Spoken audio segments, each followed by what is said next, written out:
చూడండి, హరీష్ రావు ఎన్ని చెప్పినా ఆయన తొందరపడుతున్నాడు రా బాబు. మీరు ఇన్ని రోజులు చెప్పిండ్రు, మీరేమేం చెప్పిండ్రు? 3 ఎకరాల భూమి అన్నాడు, హరిజన్ ముఖ్యమంత్రి అన్నాడు, ఇంటికో ఉద్యోగం అని ఇచ్చినారా బాబు? 10 ఏళ్లలో మీరు అబద్ధాలు చెప్పిండ్రు. మేము ఇంకా మొదలే పెట్టలే, అప్పుడే మీరు ఏం చేయలేరు, ఇది కాదు, ఇది డెస్పరేట్ గా ప్రజలకు గమనిస్తున్నారా బాబు? మీరు ఇప్పుడే మాట్లాడుతుంటే అరే ఏవా 4 రోజులు రాలేదు కాంగ్రెస్ పార్టీ వచ్చి, ఆయన నెల కూడా పూర్తి చేసుకోలేదు, ఈ అపోజిషన్ వాళ్ళకు పరిపాట లేదని ప్రజలు అనుకుంటున్నారు. సర్వే ప్రజలలో పోతే తెలుస్తుంది. హరీష్ రావు ఏదో తొందరపడి మాట్లాడుతున్నాడు. మీరు ఇచ్చిన వాగ్దానాలు ఏ పూర్తి చేసింది చెప్పు? అనుకోని అన్ని చేసుకున్నారు, మీకు ఏదేది కావాలనో అన్ని చేసుకున్నారు. ప్రగతి భవన్ అనో, సెక్రటరియట్ అనుకో, అంబేద్కర్ స్టాచ్యూ అనుకో, ఇవన్నీ చేసిండ్రు.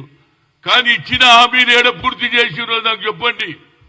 ఇవాళ కూడా ధరణి పేరు మీద పేద ప్రజల భూములు లాగేసుకున్నారా లేదా?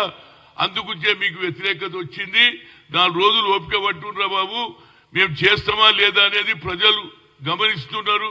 చేస్తే మాకు తప్పనిసరిగా చేసే సోనియా గాంధీ తెలంగాణ ఇస్తాన్నది ఇచ్చిందా లేదా? ఎన్ని అడ్డంకులు వచ్చినా అదేవిధంగా కుటుంబంలో ఇచ్చిన మాట నిలబెట్టుకునే కర్తవ్యం వాళ్ళది.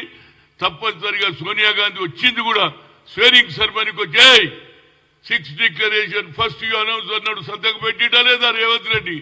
కనుక ఇది మాకు ఒక ప్రజల మీద విశ్వాసం ఉన్నది. మేము ఇచ్చిన మాట నిలుపుకునే కల్చర్ అది ఇందిరాగాంధీ కుటుంబంలో రాజీవ్ గాంధీ, సోనియా గాంధీకే ఉన్నదనేది నా ఉద్దేశం. రైట్.